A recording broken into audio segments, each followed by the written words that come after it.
رہے ہیں اس کی نسبت سے آپ کے سامنے پیش کر رہا ہوں۔ دیکھو، زمانے کی کوئی گھڑی اور زمانے کا کوئی دن اور زمانے کا کوئی مہینہ منحوس نہیں ہے۔ ہمارے جو اسلامی عقائد ہیں ان عقیدوں میں کوئی بھی ایسا وقت، کوئی بھی ایسی گھڑی، کوئی بھی ایسی رات، کوئی بھی ایسا دن نہیں جس میں نحوست ہو۔ جیسے غیر مسلم نحوست مانتے ہیں کہ یہ رات آئی تو اس میں یہ نحوست، اس میں یہ نقصان ہے، یہ دن آیا تو اس دن کے اندر یہ برائی ہے، اس دن کے اندر یہ نحوست ہے۔ اسلام اس سے پاک صاف ہے۔ اتنی بات ضرور ہے کہ اللہ تبارک و تعالیٰ نے کسی دن کو، کسی رات کو، کسی مہینے کو فضیلت عطا فرمائی۔ اللہ کے حبیب نے فرمایا کہ اللہ فرماتا ہے لا تسبوا الدہر فإنی أنا الدہر، تم زمانے کو برا نہ کہو، زمانہ تو میری نرالی شان ہے۔ زمانہ برا نہیں ہو سکتا کہ زمانہ برا ہو گیا، زمانہ بے حیائی والا ہو گیا۔ زمانہ، اللہ کے حبیب نے فرمایا، اللہ فرماتا ہے کہ زمانہ تو میری شان ہے۔ حضرت عائشہ رضی اللہ تعالی عنہا فرماتی ہیں کہ 4 راتیں ایسی ہیں کہ جن راتوں کے اندر اللہ تعالیٰ نیک کاموں کے دروازوں کو کھول دیتا ہے۔ ان میں سب سے پہلی رات عید الاضحیٰ کی رات، عید الفطر کی رات، عرفہ کی رات اور شب برات۔ یہ 4 راتیں ایسی ہیں، حضرت عائشہ فرماتی ہیں کہ ان 4 راتوں میں اللہ تعالیٰ اپنی رحمت کے دروازے اور نیک کاموں کے دروازوں کو کھول دیتا ہے۔ لیکن کچھ ایسے بدقسمت لوگ ضرور ہوتے ہیں کہ ان مبارک راتوں کے اندر بھی اللہ ان کی بخشش اور مغفرت نہیں کرتا۔ سب سے پہلا مشرک، شرک کرنے والا، دوسرے نمبر پر مشاہین، اپنے دل کے اندر کینہ، کپٹ، بغض، عداوت رکھنے والا، تیسرا مدمن خمر، شراب کا عادی، نمبر 4 مسبل و ازار، اپنی پینٹ اور ازار کو ٹخنوں کے نیچے تک لٹکانے والا، نمبر 5 قاتل، کسی کو ناحق قتل کرنے والا، نمبر 6 قاطع الرحمہ، یعنی رشتے پر ناطوں کو توڑنے والا، نمبر 7 عاق الوالدین، والدین کا نافرمان، اور 8ویں نمبر پر ہے زانی اور زانیہ، جو زنا کرنے والا ہو۔ ایسے بڑے گناہ ہیں، گناہ کبیرہ، اللہ تعالیٰ ایسی مبارک راتوں کے اندر ان کی مغفرت نہیں کرتا۔ اگر یہ لوگ باز آ جائیں، سچی پکی توبہ کر لیں تو اللہ تعالیٰ کا ذریعہ رحمت کا اتنا بڑا ہے کہ اللہ کی کو بھی معاف کر دے گا۔ میدان حشر کے اندر ایک ایسا آدمی اللہ کے دربار میں آئے گا کہ اس کے نام اعمال کے اندر ایک نیکی نہیں ہوگی، نیکی سے بالکل خالی نام اعمال ہوگا۔ اللہ فرشتوں کو حکم دے گا کہ اس کو اٹھاؤ، جہنم میں ڈالو۔ اب یہ فرشتوں سے ایسا چپک جائے گا جیسے چھوٹے بچے ہوتے ہیں، زبردستی ماں یا باپ ان کو پکڑ کے مدرسے لے جاتے ہیں تو کیسے پاؤں پکڑ کے رونے لگتے ہیں، اس طریقے سے یہ بھی چپک جائے گا، وہ جانے کے لیے تیار نہیں ہوگا۔ اور کون جائے جہنم، کون جانے کے لیے تیار ہو؟ اللہ فرمائیں گے اٹھاؤ اس کو، ڈالو جہنم میں۔ اور روئے گا، گریہ گزاری کرے گا کہ میرے رب، آپ میرے خالق اور مالک ہیں، آپ کی بادشاہی اتنی وسیع ہے کہ اگر مجھ جیسے گنہگار کو جہنم میں داخل کریں گے، آپ کی خدائی میں کوئی بڑھوتری نہیں ہو جائے گی، اور اگر آپ مجھے جنت دیں گے تو آپ کی خدائی میں کوئی کمی نہیں آ جائے گی۔ اللہ فرمائیں گے اٹھاؤ اس کو، ڈالو۔ وہ اور روئے گا اور چلائے گا۔ اللہ فرمائے گا کہ روکو، تیرا کوئی دوست ہے جو نیک بندوں میں سے ہو، دنیا میں ان سے تو نے دوستی رکھی ہو اور وہ تجھے پہچانتا ہو، تو اس کو پہچانتا ہو، ایسا کوئی نیک بندہ ہے تیرے محلے میں یا جس مسجد کے اندر تو نماز پڑھتا تھا وہاں؟ کسی بھی قسم کا نیک بندہ ہو، اس کی پہچان لے کر تو آ جا۔ وہ کہے گا ٹھیک ہے میں جا رہا ہوں، وہ جائے گا۔ 30 سال تک وہ محنت کرے گا لیکن کسی بھی معرفت اور کسی کی بھی پہچان لے کر نہیں آئے گا۔ اللہ پوچھے گا کیا ہوا؟ وہ کہے گا کہ کوئی ایسا بندہ نہیں جس کو میں پہچانتا ہوں وہ مجھ کو پہچانتا ہو. اللہ فرمائے گا بس کو اٹھاؤ, اس کو جہنم میں ڈالو. اسے وہ رونا شروع کر دے گا, اتنا روئے گا. اللہ فرمائے گا کہ رکائے گا. پھر پوچھے گا تو جاگا کیوں نہیں؟ تو کہے گا کہ اللہ چلو میں کسی کو نہیں پہچانتا, کوئی مجھ کو نہیں پہچانتا, لیکن میں تجھ کو تو پہچانتا ہوں کہ تو اللہ ہے. اللہ فرمائے گا اچھا تو مجھے پہچانتا ہے, کہاں؟ اور میں تجھ سے ڈرتا تھا. تو اللہ فرمائے گا ڈرتا تو تیرے نیک اعمال, تیری نامہ اعمال میں کچھ تو نیک اعمال ہوتے. وہ کہے گا کہ اللہ مجھے خوف تو ضرور تھا کہ موت کے بعد تیرے دربار میں حاضری ہوگی تو میں کیا منہ دکھاؤں گا.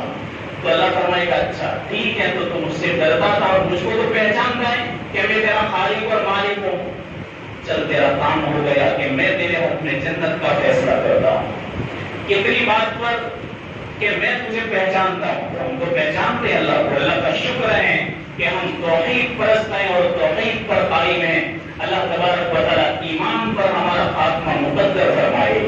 اتنی ایک پہچان پر, اللہ کی پہچان پر اللہ اس کے حق میں بخشش کر رہا ہے. نیک لوگوں کی دعائیں, نیک لوگوں کی معرفت, نیک لوگوں کی دوستی میرے بھائی اور دنیا کے اندر ہوگی. اللہ کی مشیت ہوگی. اللہ تعالیٰ اس کے صدقے میں اس بندے کی مغفرت کرے گا. آپ نے ہسٹری کے اندر ایک نام پڑھا ہوگا, نظام الملک. ہسٹری میں پڑھا ہوگا, مشہور عراق کا گورنر گزرا ہے, نظام الملک اس کا نام تھا. اس کے بہترین کارناموں میں سے ایک کارنامہ ہے کہ اس نے جامعہ بغدادیہ مدرسہ نظامیہ کی تعمیر کروائی. اس مدرسے کے اندر کس نے تعلیم حاصل کی؟ شیخ عبد القادر جیلانی نے, حضرت شیخ سعدی نے, حجت الاسلام امام غزالی نے. ایسے بڑے بڑے کتب افضال قسم کے لوگوں نے اس مدرسہ کے اندر تعلیم حاصل کی ہے. نظام الملک بہترین بادشاہوں میں سے ایک بادشاہ گزرا ہے. جب اس کو لگا کہ میں دنیا سے اب جانے والا ہوں تو اس نے اپنے وزیروں کو بلایا اور بلا کر کہا کہ دیکھو ایک محضر نامہ تیار کراؤ. محضر نامہ آج یوں سمجھو کہ یہ نوٹری اور دستاویز ہوتا ہے, یہ ایک لکھت تیار کراؤ. اس میں وقت کے بڑے بڑے علماء بھی سائن کریں گے, عوام اور رعیت بھی سائن کرے گی, اور اللہ کے نیک بندے بھی سائن کریں گے. اس بات پر کہ نظام الملک نے اپنے دور کے اندر رعیت کے اوپر بھی کوئی ظلم نہیں کیا اور کسی بھی انمول جانور کو اس نے نہیں ستایا. خالی اس بات پر سائن کرے, قیامت کے دن یہی محضر نامہ کی وجہ سے میں نجات پالوں گا. وزیروں نے ایسا کیا, محضر نامہ لکھوایا, سب نے سائن کرنی شروع کی. عوام نے بھی, بزرگوں نے بھی, علماء نے بھی, خواص نے بھی, عوام نے بھی, ہر ایک نے اندر سائن شروع کی. لیکن یہی محضر نامہ وقت کے بہت بڑے بزرگ امام الحرمین ابو اسحاق شیرازی رحمۃ اللہ علیہ, وقت کا ولی کامل, ان کے پاس جب یہ دستاویز پہنچا تو اندر انہوں نے پڑھا کہ نظام الملک نے کیا لکھوایا ہے. پڑھتے پڑھتے کا اچھا یعنی دستاویز میں بھی کروں, سائن میں بھی کروں کہ نظام الملک بہترین بادشاہ ہیں. انہوں نے کہا میں سائن تو ضرور کروں گا لیکن سائن کے ساتھ ساتھ کچھ الفاظ بھی لکھوں گا. امام الحرمین ابو اسحاق شیرازی رحمۃ اللہ علیہ نے کیا الفاظ لکھے کہ یہ نظام الملک اور ظالموں سے بہتر ہے. نظام الملک اور ظالم بادشاہوں سے تھوڑا کم ظالم ہے. اتنے الفاظ لکھ کر کے سائن کر دیں. اب یہ تو پھر گیا نظام الملک کے پاس, اس کا نام حسن ہے. نظام الملک یہ تو اس کا ایک لقب تھا, اس کا نام اصل حسن, اس کی کنیت ابو علی ہے. اس نے جب دیکھا کہ ابو اسحاق شیرازی نے الفاظ لکھے وہ ندامت کے آنسو بہاتا رہا کہ میرے رب چلو تیرے وقت کے کامل ولی نے اتنی تو گواہی دی کہ میں کم ظالم ہوں, کم ظالم. اس کے بعد ان کا انتقال ہو گیا. کس کا؟ نظام الملک بادشاہ کا. اب تو پھر مرنے کے بعد تو چونکہ اس نے بڑے بڑے کارنامے انجام دیے تھے اور اللہ کے نیک بندوں سے بڑی محبت کرنے والا آدمی تھا, دعائیں دینے والا آدمی تھا. اس کو کئی بزرگوں نے وقت کے اہل اللہ نے اس کو خواب میں دیکھا اسی کے وزراء میں سے ایک وزیر نے خواب میں دیکھا کہ اللہ تعالیٰ کے دربار میں اس کی پیشی ہوئی، اس کے ہاتھ میں وہی معذر نامہ ہے، وہ لے کر کے پھر رہا ہے۔ پوچھا کہ بھائی اللہ تعالیٰ نے تیرے حق میں کیا فیصلہ کیا؟ ہاں یہ تمہیں پوچھنے کی بات پوچھی ہے، برابر ہے، میں نے معذر نامہ تیار کروایا تھا، لوگوں کی سائن کروائی تھی، اس کے بعد میں تو اللہ کے دربار میں پہنچا کہ ادھر کیا لے کر آیا ہے، اور تجھ کو ہم نے سلطنت اور حکومت عطا کی تھی، تو نے میری مخلوق کا کیا حق ادا کیا؟ تو میں نے صرف وہی معذر نامہ پیش کر دیا کہ یا اللہ اس میں تیرے بندوں نے کچھ لکھا ہے۔ تو اللہ تعالیٰ نے اس کو اللہ عالم الغیب ہے، عالم الغیب ہے، پر بندوں کی تسلی کے لیے، سمجھانے کے لیے اس قسم کی باتیں ہم سمجھ جائیں، اس لیے کبھی اللہ تبارک و تعالیٰ کو سمجھانے کی کوشش کر رہا ہے۔ اور اللہ نے لیا، بہت سارے لوگوں نے سائن کی تھی، اس بزرگ کی سائن کی طرف اللہ نے نظر کی، اللہ نے فرمایا کہ وہ یہ تو ہمارے نیک بندے امام الحرمین ابو اسحاق شیرازی نے بھی لکھا ہے، لیکن اس نے کچھ لکھا ہے کہ یہ نظام الملک اور ظالموں کے مقابلے میں تھوڑا کم ظالم ہے، چلو میرے بندے نے اتنی بھی گواہی دے دی تیرے حق میں، کسی گواہی کی بنیاد پر میں تجھے انصاف والا شمار کرتا ہوں اور تیرے حق میں جنت کا فیصلہ کرتا ہوں۔ ہزاروں سائن کے مقابلے میں صرف ایک سائن کے اوپر اللہ تعالیٰ نے جنت کا فیصلہ دیا کہ میرا نیک بندہ ہے، اور نیک بندے کی پکی گواہی ہے کہ اور ظالموں میں تو کم ظالم ہے۔ تو اللہ تعالیٰ اس بندے کو بھی یہی کہے گا کہ میرے بندے کم سے کم تو پہچان تو لے کر آ، یہ پہچان نہیں لائے گا تو کہے گا یا اللہ میں تجھ کو پہچانتا ہوں۔ امام حسن بصری رحمۃ اللہ علیہ فرماتے ہیں کہ جو مومن بندہ اور جو مومن بندی صرف دو کام اپنی زندگی میں اختیار کر لے، وہ دنیا میں بھی کامیاب اور آخرت میں بھی کامیاب۔ ایک تو حسن نیت، اچھی نیت، اور دوسرے نمبر پر توبہ۔ یہ دو چیزیں ایسی ہیں کہ جو بندہ دنیا کے اندر اختیار کرے گا، اللہ اس کی دنیا کو بھی سنوار دے گا، آخرت کو بھی سنوار دے گا۔ حسن نیت، اچھی نیت، علماء شارٹ میں سمجھ جائیں گے، حسن نیت سے کیا ہوتا ہے؟ معدوم سے موجود ہوتا ہے، اور توبہ سے کیا ہوتا ہے؟ موجود سے معدوم ہوتا ہے۔ اب آپ سمجھو کیسے؟ ایک بندہ مان لو کہ کوئی نیک کام کر رہا ہے، مثال کے طور پر اس نے غریبوں کے لیے ایسا انتظام کیا کہ لمبے وقت تک اس سے فائدہ اٹھاتے رہے، مان لو کہ ہاسپٹل قائم کیا، یا اس نے کنواں کھدوا دیا، یا اس نے یتیم خانہ بنوایا۔ ایک بندہ غریب ہے، وہ اس کو دیکھ کر کیا نیت کرتا ہے کہ میرے رب میں بڑا کمزور ہوں، کاش میرے وسعت کے اندر اتنا ہوتا تو میں ضرور اس بندے جیسا کام ضرور کر دیتا۔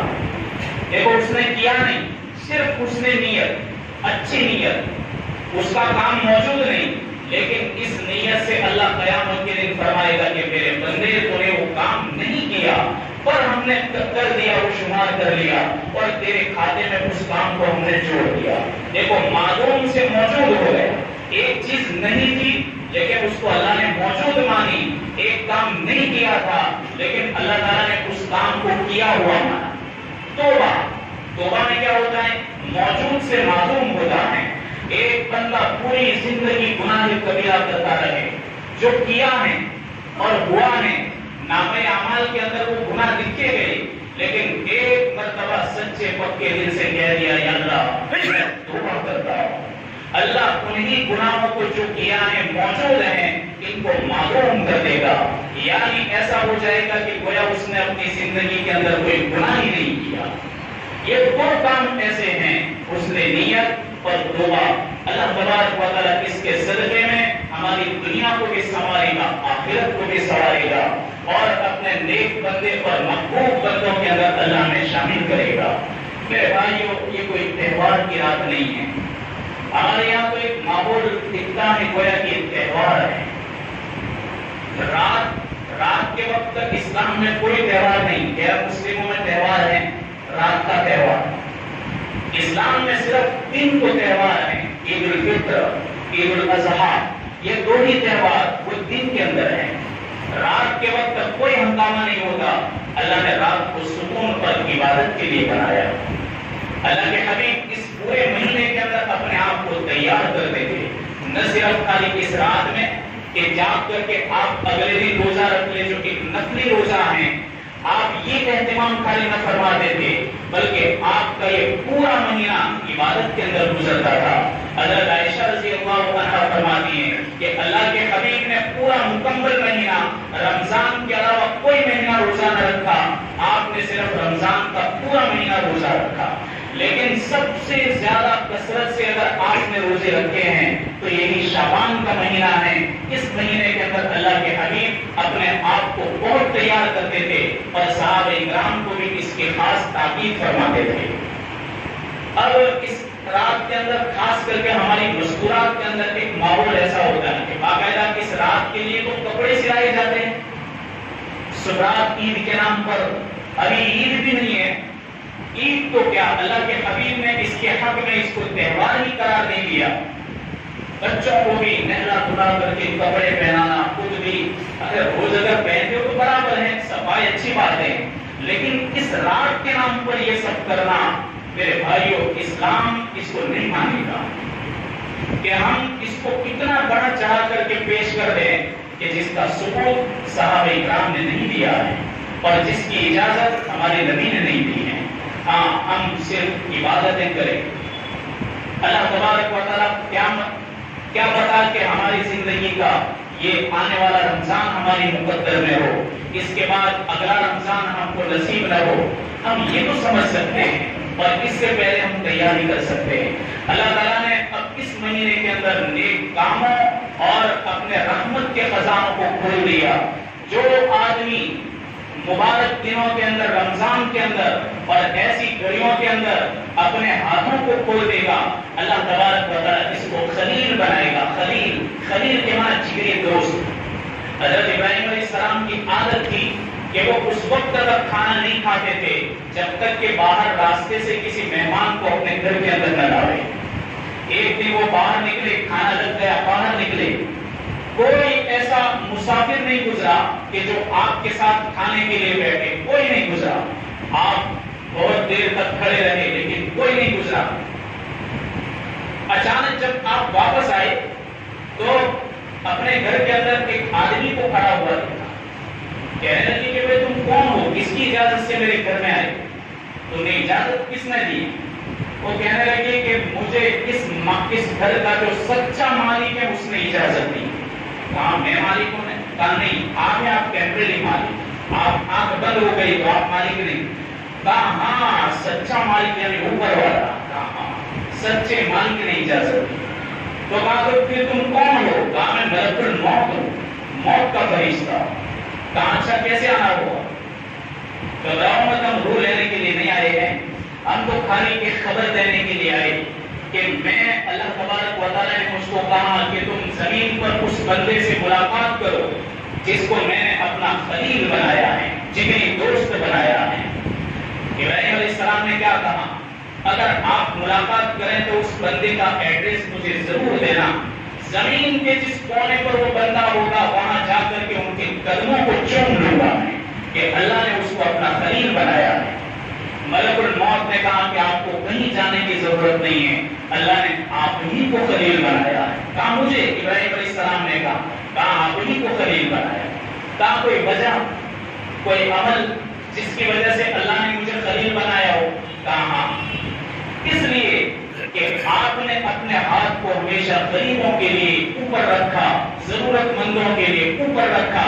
اس کے صدقے میں اللہ نے تم کو اپنا جگری دوست بنایا ہے اور اللہ نے تم کو اپنا خلیل اور محبوب بنایا. جو بھی مومن بندہ اپنی وسعت کے مطابق جہاں کہیں بھی ضرورت محسوس ہو ان مبارک دنوں کے اندر اگر ہاتھ کو کھولے گا زکات صدقات وغیرہ سے تو میرے بھائیو اللہ تبارک و تعالیٰ اپنی ایک بڑی صفت، سخاوت اللہ کی بہت بڑی صفت ہے، جیسے علم اللہ کی بہت بڑی صفت، قدرت اللہ کی بہت بڑی صفت. اللہ کے حبیب نے فرمایا تخلقوا باخلاق اللہ، تم اللہ کے اخلاق کو اپناؤ، اللہ کے جو اخلاق ہیں ان کو اپناؤ. اللہ کے اخلاق میں سب سے بڑی جو صفات ہے، اللہ کی ساری بڑی صفات ہیں، لیکن سخاوت بھی بہت بڑی صفت ہے۔ تو میرے بھائیوں، ان گھڑیوں کے اندر ہمارے اوپر آنے والی زکات ہو، صدقات ہو، ہم اس کا پہلے سے حساب کتاب رکھیں، اور جہاں کہیں بھی ہمیں مستحق نظر آئے اللہ تبارک و تعالیٰ کی مخلوق کے اوپر ہم خرچ کریں۔ اللہ تبارک و تعالیٰ ہمیں بھی اپنے خلیلوں کے اندر شامل کرے گا، اپنے جگری دوستوں کے اندر شامل کرے گا۔ اللہ تبارک و تعالیٰ ہماری عبادتوں کو قبول فرمائے، اعمال کو قبول فرمائے، اور ایک مبارک راتیں اور گھڑیاں ہیں، اللہ ہماری مرحومین کی بھی مغفرت فرمائے۔ اور جو کچھ ہم کمزور بندے ہیں، ہماری وسعت اور طاقت کے مطابق جو بھی عمل ہو سکتا ہے ہم کرنے والے ہیں، اللہ تعالیٰ ہمارے کمزور اعمال کو بھی قبول فرمائے۔ میرے بھائیوں، آپ کو پتا ہے کہ یہ 2-3 باتیں مبارک رات کے لحاظ سے ہم کر دیتے ہیں، اعلان کے ساتھ میں کر دیتے ہیں مسجد عمر کا۔ الحمدللہ گزشتہ سال تو گزرا تھا، اس کے لیے پہنچ پائے تھے ہم۔ اللہ تبارک و تعالیٰ آپ کے دینے کو قبول فرمائے، آپ اپنی وسعت کے مطابق جتنا بھی ہو سکے دیں۔ اللہ تبارک